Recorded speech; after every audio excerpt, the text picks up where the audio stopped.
Welcome to How to Build a Tent, the podcast on how to make you successful. My name is Matt Williams. Thank you for listening to the show, sharing the show with a friend.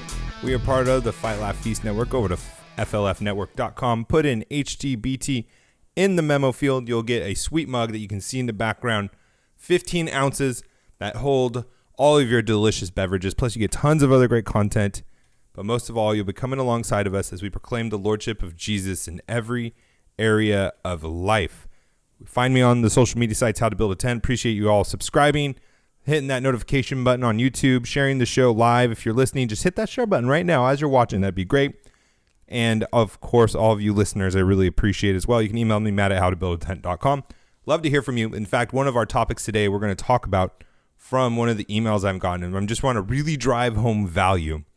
But what we're really going to talk about today in the beginning is what Trump and the conservative Republicans are getting wrong about the tax cuts, and obviously what are the Democrats getting wrong too. So they're both getting things wrong about it, and I really want us to drive home this point because they're both fatal flaws in our system and what we are trying to do right now. And we need to pay attention, we need to straighten up, and we need to get these things right. And so we're going to jump into that. Before we do, this show is brought to you by Kingsman Grooming Pros. Go over to kingsmangroomingpros.com. You can get high quality beard oils, beard products, beard balms, hair gel, leather products. You can get hair care products. They are coming out with such great quality products. And there's 3 reasons why you want to get your products from them. 1, you're already using the products, so you might as well support a Christian company. 2, their quality is phenomenal. They have high quality products. So upgrade your products today. If you've been about running low on that beard balm or the beard oil, go get some right now before you forget. Get out of your habit of buying that same old one. Step up the game. Put a little refresh into that beard. Go check them out. They have high quality products, supporting a Christian company. And number 3, you get 10% off when you put HTBT in the checkout code. I got the report back for this first month, and there were quite a few of you guys who did go over there and get those products. It's great and great presents. Great Valentine's for you ladies who are looking for something for your man. They have some great grooming kits right now. Check those out. Remember, you get 10% off when you support a Christian company and you get better quality products. Go put in HTBT in the checkout comments or, field, whatever it is, wherever the promo code field, that thing. Make sure you do that. Appreciate you guys supporting a fellow listener of the show. And, of course, just a Christian brother in Christ. That's great. All right. So there is announced, and it's funny listening to some of these headlines. I have screenshotted some of them. There's going to be a 2.0 tax cut. Now, first of all, I just want to say this. Now, I'm saying that this show is going to be talking about what they got wrong, but tax cuts are right. I'm not against the tax cuts. The tax cuts are a great thing. I'm excited about them. I can't wait to see how the economy is going to respond and our stock market's going to respond to it and our companies, the opportunities, wages are going to go up. It's a really great thing whenever this happens, but there's something that both sides are getting wrong, and I want to drive this home. Again, it's really important that we focus on this. So here is, CNBC. I'm glad I can tell. I read so many articles, I can tell who it is just by looking at the article because they totally cropped off who this is from. But this is from CNBC. White House to unveil Trump's election year budget, calling for extending individual tax cuts. The fiscal 2021 budget projects the deficit will hit $1 trillion this fiscal year. Bad, very bad. We're losing $1 trillion this year and linger at $200 billion after a decade. It includes a plan to extend the disputed tax overhaul that Republicans passed in 2017. I love it. If the Democrats are doing something, it would never be disputed. There's no conflict when the Democrats do something, but it's a Republican, it's a disputed tax cut. I mean, there's always going to be people disputing what you're doing in the White House policy, fiscal policy, and whatnot, right? The White House is proposing a continued tax cut for individuals through 2035. I'm still not used to this new decade. 2035 is going 2035 at cost of $1.4 trillion. Okay, I screenshotted this just for that one. The tax cuts are not going to cost the government $1.4 trillion. And some of you know this, but it's really worth driving home this point. When the government takes less of your money, it does not cost them more. It means they're taking less of your money. Do you see the sleight of hand they're doing here? Do you see how they are framing this argument. They're framing this discussion. It is the government is owed this. They're going to give it back to you. It's really the government's money. They're letting you keep at an expense of $1.4 trillion, but it's not. The government's going to take $1.4 trillion less from the people this year. Those are two different philosophies, mindsets, worldviews on how conservatives and liberal progressives view the world. The progressives view everything through the lens that it is the people's, the government, socialist, communist. The people, the society owns all the resources and possessions, and they let you keep some. Opposed to the conservative, the Christian, biblical perspective that it is your money, your talents. God gives you responsibility. God gives you dominion over things, and the government takes it from you. A world of difference, right? An absolute, complete, polarized, I don't know how to say it, opposite view of the spectrum. And there's no reconciling them. That's why compromise is always bad. That's why we need to stop trying to find bipartisan support. These two mindsets could not be farther apart, and therefore there is no middle ground. There's no middle ground. What we get is a slow creep to more big government, slow creep to more of the taking by force of your resources, of your taxes. It's either going one way or the other. There's no middle ground where everyone's going to be happy. It's going to be a slow grind to the left or to the right.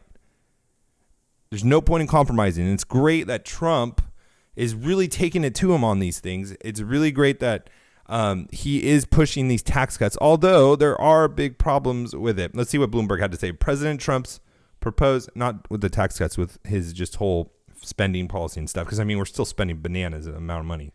President Trump's proposed budget includes $4.8 trillion in spending over the next year. $4.8 trillion in spending, with an increase requested for the Pentagon and substantial cuts to domestic and social safety net programs. Okay. So it's not entitlements. It's not redistribution of wealth. It's not giving away money that somebody else earned. It's social safety net programs. And they're putting the words, and I'm just covering this for you guys because you need to understand this. They are talking about cutting back benefits, entitlements, money that take from us who work, who provide value, who bring in income to people that haven't earned it and haven't worked for it. They're taking it by force via the government to give to someone else. And they're framing this. Again, it's all about framing. You have to get this, how you understand things, what people are saying to you. And this applies to business too. When you're doing sales, when someone's selling to you, when you're working with vendors, how you frame the conversation is going to determine a majority of the results that happen in that discussion. That is the number one. You want to be framing the conversation to be in your favor. You want to be setting the discussion up to go the way you want it to go. And this is one of the ways. See, Bloomberg is obviously, right, he's running for president. His organization from New York, they're all about government control. And so what are they saying? Well, no, they're not going to let you keep more of your money. No, we're going to stop giving people that don't deserve your money more money. We're going to give them less money that don't deserve it. That's not how they're framing it. It's a safety net. It's a safety net that you're taking away because everyone wants to feel safe, and they're trying to scare us into saying, oh my gosh, Trump is going to get rid of our safety nets. What are we going to do? We're not going to be able to live. We're not going to be able to provide. What if something happens? What if another crash happens? And so they're trying to stoke these fears by using this verbiage of safety net. We need to be aware of that. We need to call it out, and we need to reshape the language. We need to reset the language and verbiage. We need to start saying things like, no, not Trump isn't taking away our safety nets. He's stopping giving people money they didn't earn and deserve. He's lowering the amount of money that they're being redistributed from people who deserved it, who created value, who created jobs, who created financial stability for people, to people that aren't providing, who aren't contributing to the economy and to the communities. Like, that is a whole different discussion, talking about the same exact thing. And it all comes down to how you frame the discussion. All right, before we get into the details of it, we're going to review that. And I'm going to talk about value because that's really important. We need to be thinking about this, especially for those of you, who are going to be doing the 250, making 250, you're starting to get into it where you're about to pull the trigger. A lot of you have done their homework. You're meeting with attorneys, you're meeting with accountants, you're meeting with people you're going to be teaming up with, and you're about to start it. And this is the thing that you need to remember that's going to help you be successful in these businesses. We're going to get into that, and we're going to get into the details of this Trump tax cut as it's come out and been released. Before we do, we got to talk to you about faithfulcounseling.com/HTBT. The company is faithfulcounseling.com. They have Christian counselors that can help you with many different issues that you could be going through. They have licensed professional counselors that specialize in depression, stress, anxiety, relationships, trauma, anger, grief, family conflicts. Sometimes you just need to get somebody to help you guys work through things. Sometimes you need to get somebody that you can talk to and kind of give you some tips on how to overcome some things that are going in your life. This company, faithfulcounseling.com, can be that answer for you. They have 3,000 licensed therapists across all 50 states. They have 4 communication modes: text, chat, phone, and video. You can start a communication in under 24 hours, available on desktop, Android, iOS, mobile web. All the ways you can do it: convenient, profitable, professional, and affordable. And it's faith-based. It is not a crisis line. Best of all, it's truly affordable. You get 10% off your first month when you use the discount code HTBT, which is really just the link, faithfulcounseling.com/HTBT. You simply fill out a questionnaire, help them assess your needs, and get matched with a counselor you'll love. Let's go to faithfulcounseling.com/HTBT. When you go to faithfulcounseling.com/HTBT, you get 10% off your first month. So give it a try if you are needing help, if you're needing support. So that is what the Democrats are getting wrong. This is what Trump and the conservatives are getting wrong. And I've been hearing this, and it's so concerning to me, is they believe, and it seems to me that they believe this, that they're going to be able to grow the economy to outgrow the spending that we are doing as a country. They think they can grow the economy to outperform the spending of the country. And we've gone into this before. I'm not going to pull up the graphs. I'm not going to show them to you. While it is true that we are in a place on the Laffer curve where reducing taxes increases the economy, it stimulates the economy, brings in more revenue. We saw that every year tax revenues have gone up, even with a tax cut. So the rates went down, but the income we received went up because production went up. More people created taxable income. So that's how it's possible to receive more money with a lower tax rate. But on the flip side, we're spending an immense amount of money. He's proposing $4.8 trillion. $4.8 trillion. We're not going to outgrow our spending. And I am encouraged that he does want to cut things. The proposal would cut non-defense spending 5%. And I can hear everyone, what about defense? You're going to pay off the contractors. Like, Obama decimated our army, and we need to rebuild it. There's planes crashing because they don't have enough parts. They're taking parts from other helicopters and other planes to make one good plane. Like, they can't be doing this to have a military that has like Russia and Iran and North Korea and China. These are, oh my God. Oh, and by the way, speaking of China, we're on Reformgelical. We have a conspiracy theory segment for fun. Man, our last week's was spot on. And by the way, that show is fantastic. If you haven't checked out Reformgelical, you should check it out. Where was I? So we need to have military spending. But so, okay, Trump wants to cut 5% or $590 billion. But we're still spending $4.8 trillion, guys. 2.1. What Congress and Trump agreed in a 2. Okay, so and then which is below what Congress and Trump agreed. Good. It needs to be a lot below. Trump's going to increase spending by 0.3% to $740 billion year 2025. Like, that is the military is the one thing that the government should be doing. They should be doing it because they got to protect us. And this world is crazy. I'm not one of those, super liberals like, just don't spend any money on the government. We need to have protection.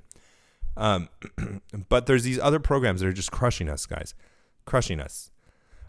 So that's what's in it. Okay, so here's the details of it. Trump would increase military spending by 0.3%. I said that. Spending cuts of $4.4 trillion over a decade would target $2 trillion in savings from mandatory spending programs, including cuts of $130 billion tied to Medicare drug pricing and $292 billion from safety net programs such as food stamps and Medicaid.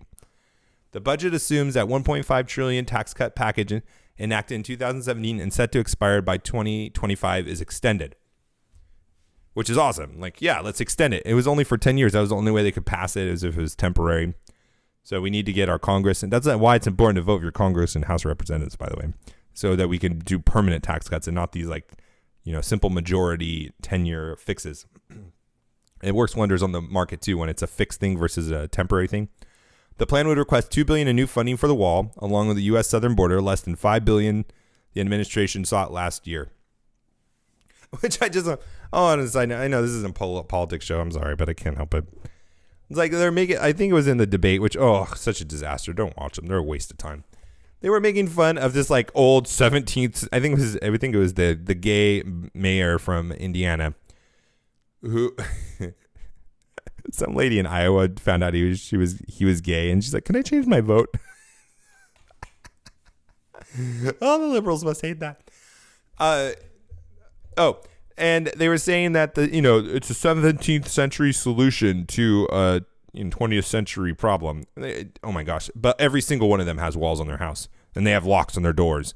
Like, those are 17th century solutions too that they still use, and that they seem to work pretty well. So whatever. But it is. Okay, so I want to just talk about value real quick. We have a few more minutes left. Oh, and there's a Twitter ban we need to talk about too. What they're stepping up this year, which is going to be great for us Christians and conservatives. Oh my gosh. Twitter really loves us, guys. Twitter loves the conservatives. They love Trump supporters. They love business, the Christians. So that's why I try to bring this stuff up as much as possible to expect what's happening and to be, able to make adjustments as we go on. I mean, I have people that tweet me saying that they can't follow me, and they try to follow me and they can't. So anyways, okay, value, business.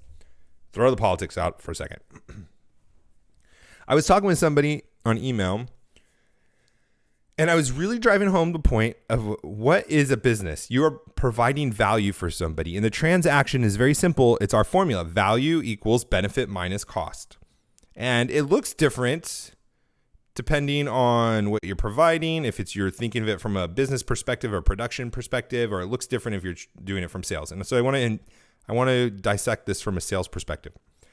As a business, when you are marketing, when you are bringing a product to market, you believe that you are going to target a key demographic. You're going to have a specific customer in mind, and you believe that you will make sales because you are going to provide them value.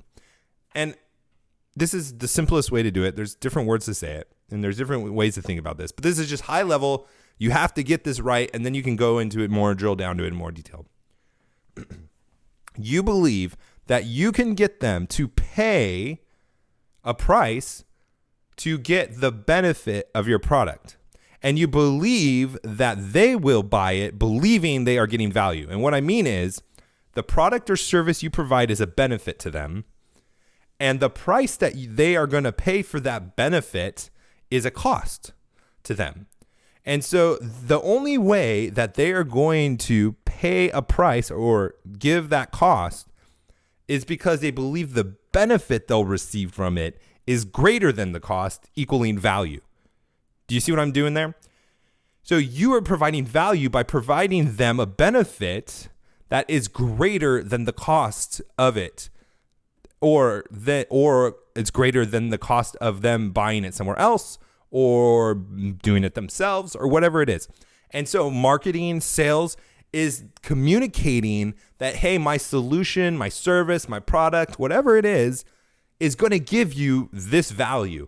Our benefit is going to be this much more than the cost that we are going to provide you. And so all that, and then you get into price matching, price setting, and benefit. What is the benefit? And and this works for high-end products and low-end products. People buy a Lamborghini, even though it's exponentially more, it costs more, the cost is more because the benefit is exponentially more. And so too, people buy a Toyota. The cost is exponentially less and the value is exponentially less. Now, what is the benefit? The benefit is exponentially less for the Toyota, I should say, not the value. Because value can be equal. So what is the benefit? Well, it's different to different people, and that's why you kind of have to understand your target market. The benefit of a Lamborghini is different than the benefit of a Toyota Camry. But they both have similar benefits, but the costs are so different. I mean, they don't have similar benefits, but the value can be similar because the benefit and the costs are different for both. If the benefit, let's just say, I'm going to just use simple numbers to try to drive this home, and then we'll jump into Twitter and then be out of this episode. So let's just say hypothetically that the benefit to a Lamborghini customer, target customers 2, or let's just say 10, and the cost is 5. So the value would be 5 because they are going to get a 10-point value for the $5 cost. And then that value, I'm totally screwing. Yeah, 10, 5. So it's $5. Now let's just say that the price for the Toyota, and I'm totally making these numbers up as I go, the benefit is 5 and the cost is 1. So the value would be 4. So the value would be relatively similar even though the cost and the benefit were different. And the point is that the benefit and the cost can escalate and be high or low, and value can be similar. So it's not so much about what the resulting value is because, honestly, it's a theoretical thing. The benefit isn't a precise number all the time. Sometimes it is. But the cost is the exact number. And that's where the art and the science is. And that's where you get to know your industry, where you get to understand your customers, and you have salespeople that are skilled at what they do because they can make that more of a tangible thing and get people to pull the trigger. And I hope that wasn't complicated. I went there and pulled out those numbers in that example without even planning on doing it. So if that was complicated, I apologize. I try to make things simple, and sometimes when I try to make things simple, it gets more complicated. But if you have any questions, email me, Matt at howtobuild10.com, or DM me on the social media sites, howtobuild10. All right, Twitter. They're going to proactively limit the visibility of unhealthy content, quote unquote. And this is from their last their earnings report. They're going to help remove deep fakes, that is, photos, videos altered to trick you. And Twitter is going to apply warning labels to tweets with, quote unquote, false or deceptive media. Who determines what that is? A bunch of liberals. Banned political ads and labeled actual politicians who are actually running in 2020 elections. So there you go. They're going to start removing false or deceptive media.